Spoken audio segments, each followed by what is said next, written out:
Now that they've finally stopped shouting outside my window. Speciation by Anonymous. Biology lessons. Twilight Sparkle held her breath. After months and months of kissing, cuddling, and some very heavy petting, she could hardly believe it was finally going to happen. She and Chrysalis were going to take the next step in their relationship. Her friends and family had been very much against it, but Twilight told herself that it was just racism, speciesism, whatever. Just because Chrysalis' body was supported by a chitinous endoskeleton did not mean she was any less of a pony. Well, yes, technically she wasn't a pony, but neither was Zecora, and ponies had no problems with her. They had no problems with her now. And that just went to prove her point. Ponies are racist. Speciesist. Whatever. Twilight Sparkle was about to get laid. She didn't have time to work out semantics. Her personal chambers were lit with scented candles. Perfumed flowers set in vases dotted the room. Rose petals were scattered across the deep violet duvet. The 4-poster bed was framed with curtains of soft organza in... What the fuck is that? Organza in deep shades of Horsian blue. Spike had been bribed and sent on his way to a sleep out with the Cutie Mark Crusaders at Sweet Apple Acres. Everything was perfect. All she needed to do was wait for her beloved to arrive. Chrysalis strode through the front door of Twilight's palace, ignoring the glares leveled at her by the guards. She didn't care with one whit for what they thought of her. The only thing she cared about was the sexy-looking mare, her hips swaying as she sauntered down the stairs. Chrysalis held her breath. Twilight's outfit was stunning, and she had to admit, daringly provocative. It was a long black satin dress that swept up over her croup, with a long train that followed down her tail while exposing her cutie mark. It gave the impression that the young alicorn had far longer legs than Chrysalis remembered. Her hair was done up in a bun, just the way Chrysalis liked it. Twilight beamed. "You look stunning, my love." Chrysalis looked herself over.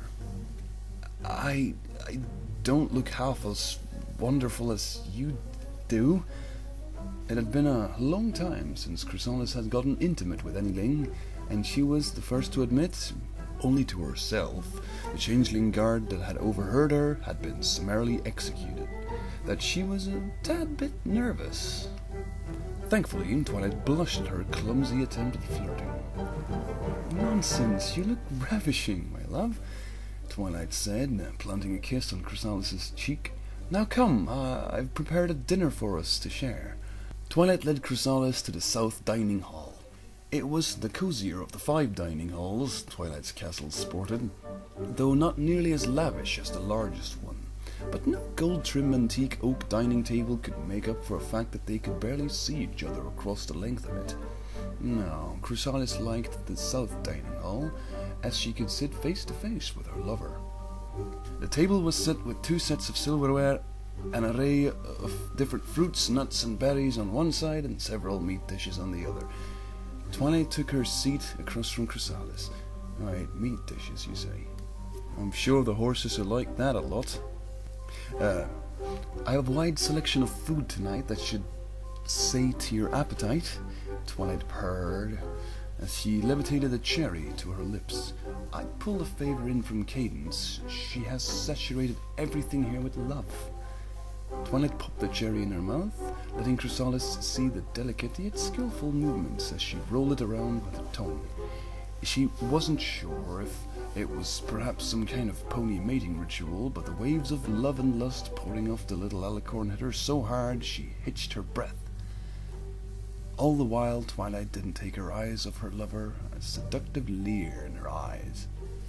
Chrysalis levitated a half oyster shell, served Kilpatrick, whatever the fuck that is, a delicacy she had never thought would be served in Twilight's castle, and tilted the shell towards her mouth.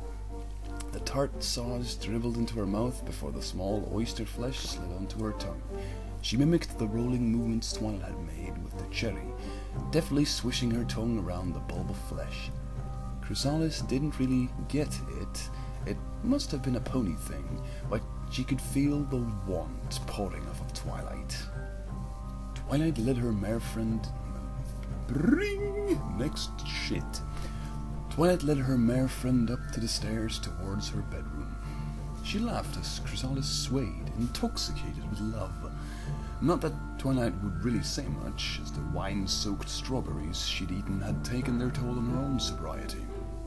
Chrysalis nipped at Twilight's ear, the slight pinch of her fang sending shivers up Twilight's spine. Twilight herself ran a primary over Chrysalis's soft underbelly, laughing all the more as the fearsome changeling let out an eep, worthy of Fluttershy.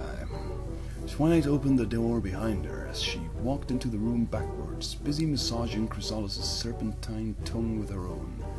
Chrysalis giggled as Twilight tripped over backwards onto the Horsian rug beside her bed. Twilight responded in kind by pulling the Bug Queen down. She fell chest first against Twilight and embraced her lover with a passionate kiss. "I love you, Chrysalis." Twilight smiled as she looked up into Chrysalis's eyes. "I love you too, Twilight Sparkle." The changeling's silken hair flowed around Twilight like a willow tree canopy. Twilight lifted herself up, pressing her muzzle to Chrysalis's, and pulled the changeling into another passionate kiss. "Are you sure you're ready?" Twilight asked.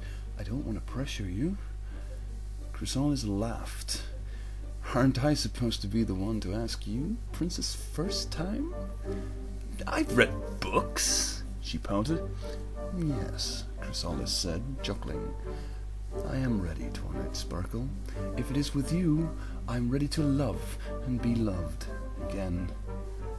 Twilight held Chrysalis by the hoof and led her towards the bed, pulling her lover onto the silken sheets. She lay beside her, trying to find a comfortable position next to the far taller queen. Twilight planted soft kisses, tracing along Chrysalis's neck, and the changeling moaning with pleasure at Twilight's ministrations. Twilight," Chrysalis purred. "I love you so much." Twilight repositioned herself as she kissed Chrysalis's face, her eyes, the tip of her muzzle, her cheeks, and even the tip of her jagged horn. "Please, my love," Chrysalis cooed, feeling the love from Twilight swell with each kiss. Her breathing started to become ragged. Twilight laid back next to the changeling and ran a single hoof from the tip of Chrysalis's muzzle down her neck towards her belly. "Oh, yes, Twilight, yes." Twilight's hoof got to the soft of Chrysalis's teal underbelly. It was strange. Chrysalis had been uneasy letting Twilight explore the area before. She had always thought the bands were some kind of decoration, or perhaps part of the muscle structure that opened Chrysalis's wing guard plate. It was a strange, kind of ribbed, soft muscle. Chrysalis moaned. Right there. From the sounds Chrysalis was making, it was obviously an erogenous zone. Accepting her mare friend's instruction, Twilight continued to trace her hoof around it, drawing it teasingly over each ridge, then watched, in fascination and horror, as the ridges slowly pulled apart, revealing her throbbing something winking at her. It was a kind of a gaping hole, with a soft outside, pulsating as it opened and closed. Small hairs, the first beyond her mane that Twilight had ever seen on Chrysalis's body, undulated with a rhythm, timed to the changeling's deep breathing. The hairs moved towards the hole as if beckoning her towards it. What was she supposed to... "Oh, Twilight!" Chrysalis screamed. "Rub your... here we go. Rub your pedipalps all over me. I want it now." "My what?" "Your pedipalps," Chrysalis moaned. "Please, Twilight, I need them, please." What?" Chrysalis opened her eyes, looking at her dumbstruck lover. Twilight, what's the matter? What is this? I don't even... Oh, Chrysalis chuckled. Wow. Okay, you really are inexperienced. I'm just... What? Chrysalis sighed. After a moment's silence, she spoke. You need to distend your pedipalps and rub them over me. My what? Your pedipalps. Oh dear, did your parents not give you the talk when you were younger? Okay, let me show you. Chrysalis started to make horking sounds as she dislocated her jaw. Twilight watched in morbid fascination as two small hair-covered mandibles came out the changeling's mouth. What? She motioned towards the mandibles. I have pedipalps. I won't them on my FiM. Your what? Twilight asked, staring at the two wiggling appendages protruding from her lover's mouth. Wait a sec. Chrysalis made a few odd movements with her mouth, and they shrunk back into her mouth. Great. Now I'm going to blue pop like there's no tomorrow. As I was saying, Chrysalis continued to explain, her arousal pretty much destroyed. You rub your pedipalps all over my epigyny. What is... Chrysalis sighed. Seriously, how naive was this pony? This, she said, pointing to the no longer throbbing hole on her stomach. This is my epigyny. Surely you know that. You have got one of your own. Twilight stared dumbly at the organ. I most certainly don't have one of those! She shrieked. Chrysalis's underbelly guard folded up over her. Twilight was being pretty insensitive tonight. Well then, Princess, I know everything there is to know about mating. What do you have? Twilight huffed and stood, turning away from Chrysalis. Twilight, don't get stroppy, just... I have one of these, like any normal pony, Twilight shouted as she lifted her tail. Celestia looked down at her midnight intruder. Before being rudely awoken, the princess was having a lovely dream. She was visiting the Crystal Empire, where a rugged crystal earth pony was holding her in her arms. His arms, whatever. And not her former student who was crying, burying her face in the solar aracorn's barrel. And she said it looked like a horrible, smelly axe wound, then ran away. Author's note.